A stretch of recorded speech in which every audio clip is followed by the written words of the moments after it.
परम पिता परमात्मा पूर्ण ब्रह्म सारी सृष्टि के कर्ता कबीर परमेश्वर जी की असीम रजा से आप सभी पुण्यात्माएं इस सतलोक आश्रम बरवाला जिला हिसार में उपस्थित हुए। गुरुपद सेवै बिरला कोई, जा पर कृपा साहिब की होई। गुरु जी के पद्धति को, गुरु जी के बताए मार्ग को वही सफल कर सकता है जिस पर परमात्मा की विशेष रजा होती है। यदि आप जी को ये ज्ञान ना होता तो आप इस समय को कहीं ना कहीं बर्बाद करते, कहीं किसी की निंदा चुगली करके या किसी कहीं पर ताश खेल के या जुआ खेलते या कहीं राजनीतिक बातें करते जो कति काम की नहीं थी। और वो समय आपका कैसा सदुपयोग हुआ, इस बात को याद रखना। ये सब कहते हैं भक्ति मुक्ति के दाता सतगुरु, भटकत प्राण फिरंदा, उस साहिब के हुक्म बिना नहीं तरवर पात हिलंदा।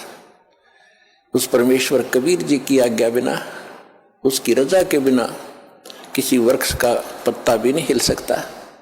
भक्ति और मुक्ति के दाता सतगुरु, भक्ति करा के ही मोक्ष होता है। जब हमें सत भक्ति प्राप्त होगी तभी हम मुक्ति पाएंगे, और वो सतगुरु ही दे सकता है।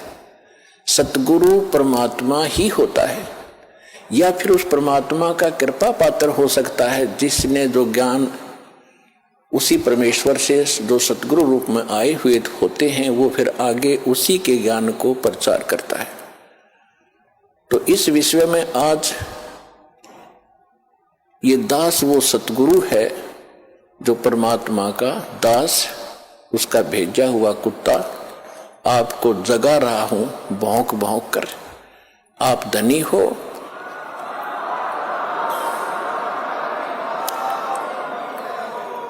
आप धनी हो, पिछले जन्म जन्मांतर के धनों बहुत है आपके पास, पुण्य धन। परमात्मा का भक्ति धन आपके पास बहुत ज्यादा है, और आप गफलत में सो रहे हो, चोर चोरी कर रहे हैं। वो कौन सी चोरी कर रहे हैं? आपको कहीं शराब पिलाकर ये मन और ये काल उस काल का एजेंट है। ये आपको ना जाने कहाँ सांग सिनेमा में ले जा करके वहां आपका समय व्यर्थ कराता है, और कहीं इधर झूठी भक्ति करवा के आपकी भक्ति धन का नाश करवाता है। किसी को आशीर्वाद देते हो, किसी को बद्दुआ देते हो, तो ये आपके भक्ति धन की चोरी हो रही थी। अब ये दास आपको भौंक रहा है गली गली में। पहले गांव गांव में गली गली में गए, प्रचार ज्यादा बढ़ गया तो फिर परमात्मा की वही आवाज इस दास के, उसके कुत्ते की सीडी डीवीडी मेमोरी कार्ड बना के आप तक पहुंचाया। आप जाग गए, जो जग गए उनका चोर भाग गए, और जो अभी सोए पड़े हैं उनका चोर चोरी कर रहे हैं, उनको भी हमारा उद्देश्य है जगाएंगे, बार बार आवाज लगाएंगे। कभी तो वो कुंभकर्ण की नींद को त्यागेंगे, भक्ति में लागेंगे। वो भी आपके भाई बहन हैं जो अभी बिछड़े हुए हैं, उनको भी जगाना है। तो आज जो सतगुरु, भक्ति मुक्ति के दाता सतगुरु और भटकत प्राणी फिरंदा, उस साहिब के हुक्म बिना नहीं तरवर पात हिलंदा।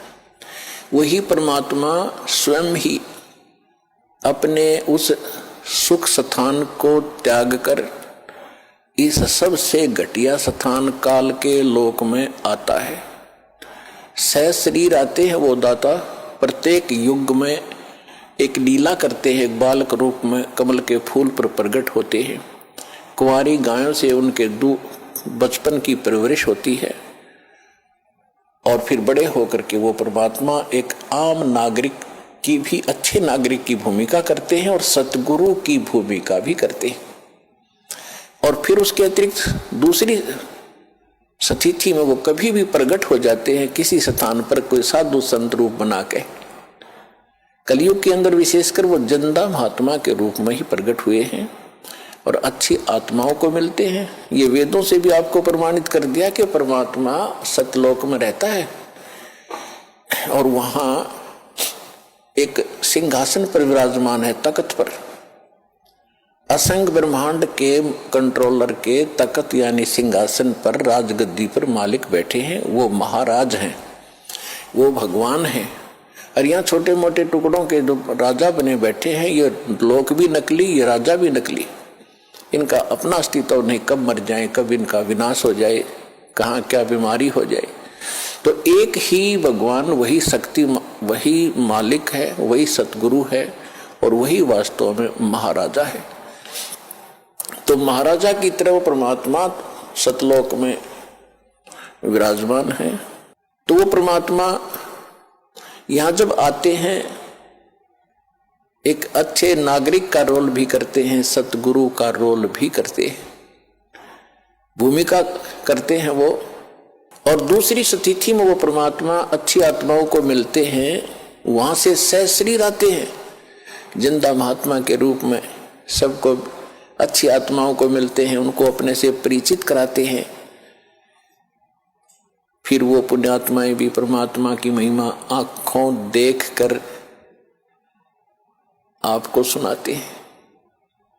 लेकिन सबसे बड़ी हमारे अंदर एक कमी रही, जो हम परमात्मा को नहीं पहचान सके, ना उन महापुरुषों की उन वाणी को हम समझ सके जिन्होंने अपने अमृत वाणी में एफिडेविट देकर गए, वो भगवान के विटनेस बने, गवाह बने।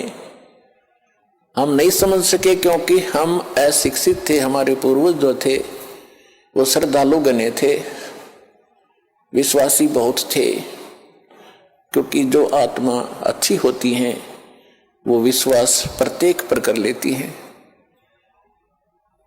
और परमात्मा ने आपको शिक्षा इसलिए नहीं दी पहले समय में, यह शिक्षा हमारी सबसे दुश्मन है। यदि हम शिक्षा प्राप्त करके परमात्मा की खोज नहीं करते हैं तो यह शिक्षा व्यर्थ है। इस शिक्षा ने हमें अहंकारी बना दिया और मर्यादाहीन बना दिया, माया का अधीन बना दिया, माया ही जोड़ना एक उद्देश्य मान लिया। कोई भी बच्चा शिक्षा ग्रहण करने के लिए घर से चलता है, उसका उद्देश्य यही होता है, बड़ा अफसर बनूं, घनी कमाई करूं, 2 नंबर की घनी करूं। वो कौन सी ट्रेनिंग है जिसमें तनख्वाह से अतिरिक्त और मिलती है, रिश्वत घनी। IAS बनूं, IPS बनूं, मंत्री बनूं, MLA बनूं, मुख्यमंत्री बनूं, घने माया जोड़ूं। क्या मनुष्य जीवन का यही काम था? ये कार्य तो एक गोबर का भूंड करता है, गोबर का भूंड। अगर हमने यही काम के लिए मनुष्य जीवन पाया है तो गोबर का भूंड कैसा होता है?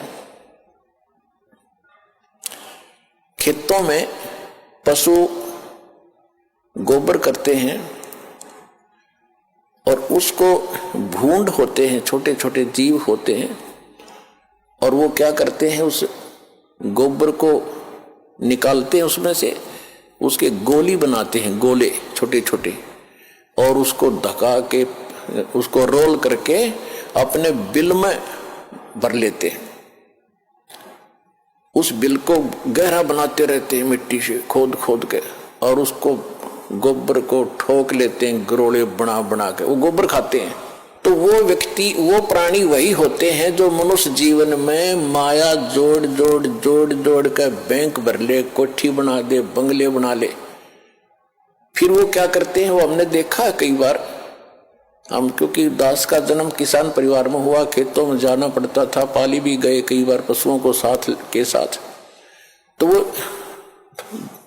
दोनों पति पत्नी भूंड गोबर को इकट्ठा करते हैं, अच्छा मोटा गोला बनाकर उसका, और फिर उसको दोनों धका कर ले जाते हैं, एक आगे से एक पीछे से, और मंडे रहे इतने पूरा ना खत्म कर लें, कहीं और ना ले जा और कम पड़ जा। और कभी कभी भैंस या गाय के पैर के नीचे आके वो दोनों ही मर जाते थे। वो गोबर धरा धरा रह जाता, इकट्ठा करा करा बिल में। तो यदि हम मनुष्य जीवन पाकर भी इससे काम लगे हैं, ये मंत्रियों के आप सुनते हो कि क्या इनके कैसी लीलाएं आप सुन रहे हो, किसी पर इतने घोटाले का आरोप है, किसी ने इतने पैसे इकट्ठे कर लिए, और ऐसे ये मंत्री, मुख्यमंत्री, प्रधानमंत्री कोई हेलीकॉप्टर के उससे दुर्घटना से मर गए, कोई बीमारी से, कोई किसी और हादसे में मारे गए। वो गोबर जो इकट्ठा कराया था सारे जीवन में, वो धन वो यहीं रह गया, कोई ना जाने कौन बरतेगा। और वो भाई की तरह गधा बनकर जिस जिस से वो पैसे ले रखे थे सबके पूरे करेगा, रोएगा असंग जन्मों तक। तुमने उस दरगाह का मैल नहीं देखा और धर्मराज के तिल तिल का लेखा। तो इसलिए परमात्मा यहाँ आकर के हमें जगाते हैं, समझाते हैं कि बोली आत्मा, यदि परमात्मा की भक्ति नहीं करते हो और बाकी तुम ये इसी काम लगे हुए हो, तो ये मनुष्य जीवन वाला काम नहीं कर रहे, गोबर के भूंड का काम कर रहे हो।